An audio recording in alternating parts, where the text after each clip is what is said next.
বাংলা পরীক্ষা দিয়ে এসছো, পরীক্ষা তোমাদের 12টায় শেষ। 12টার পর থেকে তোমার বাড়ি পৌঁছাতে আমি 12:30 ধরলাম। 12:30 থেকে তুমি খাওয়া দাওয়া করে রেস্ট করলে আমি 2:30 পর্যন্ত এই সময়টুকু ধরলাম।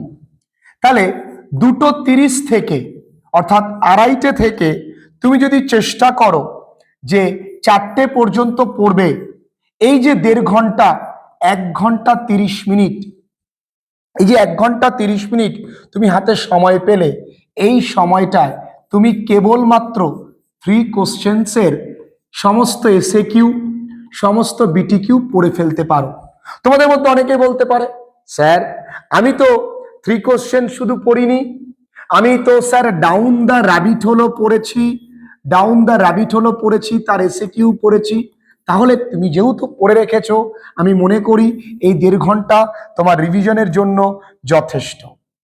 এবার তুমি আবার একটু রেস্ট নিলে, দেখো অনেক তো রেস্ট নিয়েছো, এবার তুমি 6টা থেকে পড়তে বসবে, 6টা থেকে 7:30 পর্যন্ত। এই যে 1.5 ঘন্টা সময় তুমি পাচ্ছ, এই 1.5 ঘন্টা সময় তুমি কিন্তু দেখবে তোমার সমস্ত কবিতাগুলো, সমস্ত বলতে তুমি 2টি কবিতা দেখবে। আমি বলেছি সনেট নাম্বার 73 এবং গ্রিন হাউস এফেক্ট। যারা মনে করেছো না স্যার আমি আরো একটা কবিতা দ্য হক কোস্টিং, সেখান থেকে আমি এসে কিউ গুলো পড়ে যাব, ভেরি গুড। তাহলে এই 1.5 ঘন্টায় সেই কবিতাগুলো, সেই কবিতার একটাই দুটোই তোমার বিটি কিউ লেখানো আছে, তুমি 2টো থেকে ভালো করে বিটি কিউ পড়বে। সনেট নাম্বার 73 থেকে মাত্র একটা বিটি কিউ আছে, আর তুমি যদি গ্রিন হাউস এফেক্ট থেকে পড়ো একটা বিটি কিউর মতো দেখতে, আর বাকিগুলো সত্যি এসে কিউ, খুব সহজ, পারবে তুমি, আমি জানি তুমি পারবে। আর আরেকটা থেকে হক পোস্টিং থেকে তুমি একটুখানি দেখে এলে তোমাদের এসে কিউ, তাহলে তোমার এই 1.5 ঘন্টা যথেষ্ট। তবে খেয়াল রাখবে এই দিকটাও কিন্তু তোমাকে দেখতে হবে, আর মাথায় রাখবে পরের দিন কিন্তু সকালে তুমি সময় খুব কম পাবে। তো 7:30 একটু সকাল সকাল খাওয়া দাওয়া করে নিলে 8টা থেকে 10টা পর্যন্ত। এবার আসবে তোমার রাইটিং পোর্শন, ইমেল রাইটিং, এবং রাইটিং পোর্শনের মধ্যে রয়েছে ইমেল, এবং কি আছে রাইটিং পোর্শনের মধ্যে আছে blog writing.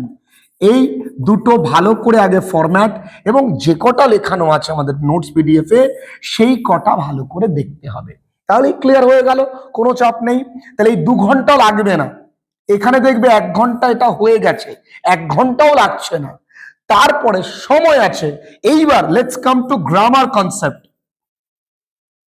Grammar concept, grammar অনেকের আছে গ্রামার দেখবার প্রয়োজন নেই, ঠিক আছে, তবু আমি বলবো গ্রামার একটুখানি আমাদের নোটস খাতাটা উল্টে পাল্টে দেখি না, যারা তোমরা ক্লাসেস করেছো, দেখো ভালো করে গ্রামার কনসেপ্টটাকে ক্লিয়ার করে নাও, ভালো করে গ্রামারটা বুঝে নাও, তাহলে দেখবে পরীক্ষার খাতা তুমি করতে তোমার সুবিধা হবে। তাছাড়া কিছু মডেল কোশ্চেন সেট আমরা সলভ করেছি, সেইগুলো তুমি দেখো। কিছু আমরা বিভিন্ন স্কুলের পরীক্ষা প্রশ্নপত্র সলভ করেছি, সেই কটাই দেখে যাও, ব্যাস আর কিছু লাগবে না। তো গ্রামার তুমি দেখে ফেললে, কতক্ষণ লাগলো 8টা থেকে 10টা পর্যন্ত। আজকের রাত তো ঘুমানোর রাত নয়, আজকে পরিশ্রম করবো, কারণ ইংরেজি পরীক্ষার আগে ছুটি দেয়নি। দেখো তুমি যে টেনশনটা করছো, তুমি নিশ্চয়ই চাও না এই টেনশনটা তোমার ভবিষ্যৎ প্রজন্ম করুক, তোমার ভাই করুক, তোমার বোন করুক, তোমার প্রতিবেশী ভাই বোনেরা কেউ করুক। তাই ইংরেজিটাকে নিজের করে নিতে হবে। তুমি আজকে ইংরেজিটা হয়তো পাশ করে যাবে ভালো নাম্বার পেয়ে, তুমি জানো যে তুমি ইংরেজি তোমার কোথাও না কোথাও শেখায় গলতি আছে। তোমাদের অনেকেই আছে যারা আমার কাছে ক্লাসেস করো এবং তার ভাই বোনকেও আমার ক্লাসে ভর্তি করিয়েছো, তাদেরকে ধন্যবাদ, কারণ তোমরা জানো যে যে ভুলটা আমি করেছি সেই ভুলটা আমি আমার ভাই বোনকে করতে দেব না। আর তোমাদের জন্য আগামীতে সুযোগ আছে, আমাদের ইংরেজি গ্রামার কোর্স রয়েছে, সেটা ভালো করে করে নেবে, নাহলে চাকরি বাকরিতে প্রবলেম হবে। ইংরেজি বলার জন্য স্পোকেন ইংলিশ ক্লাসেস রয়েছে, সেটাও কিন্তু ভালো করে করে নেবে। এখন বুঝে নাও এরপরে কি করবে, হাতে তো সময় আছে, হাতে যেহেতু সময় আছে আমরা কি করব, আমরা 10:30 থেকে আমরা 11:30 পর্যন্ত এই যে 1টি ঘন্টা আমরা সময় পাবো, এই 1টি ঘন্টা কিন্তু আমাকে নাটকের যে 4টে-5টা বিটি কিউ রয়েছে, সেই 4টে-5টা বিটি কিউ কিন্তু বুদ্ধি করে আনন্দ করে পড়ে নিতে হবে। এবং কালকে সকালের জন্য আমি কিন্তু কোনো কিছু ফেলে রাখবো না, এই হচ্ছে কাজ। তাহলে কাল সকালে একটু সকাল সকাল উঠে 7টায় বলো, আমি 7টায় ধরি, 8টা, এই 1 ঘন্টা সময় তোমাকে কিন্তু কমপ্লিট রিভিশনে যেতে হবে। কোন জায়গাগুলো, যেই জায়গাগুলো তুমি গত রাত্রে পড়তে গিয়ে দেখেছো এই বানানটা কঠিন, এই লাইনটা কঠিন, সেইগুলো একটু দেখতে হবে। স্কুলে যেতে যেতে তোমার কিন্তু দেখতে দেখতে যেতে হবে। আমি হয়তো ইংরেজি পরীক্ষার দিন দুটো স্কুলে থাকতে পারি। দেখো, আমি আমার এলাকায় দুটো স্কুলে যাব, তোমাদের সঙ্গে দেখা করব, তোমাদের মনোবল বাড়াবো। তোমাদের জীবনের শেষ বোর্ডের পরীক্ষা, তোমাদের নিশ্চয়ই ভালো হবে। আমি সর্বোত্তম ঈশ্বরের কাছে প্রার্থনা করি তোমাদের পরীক্ষা ভালো হোক।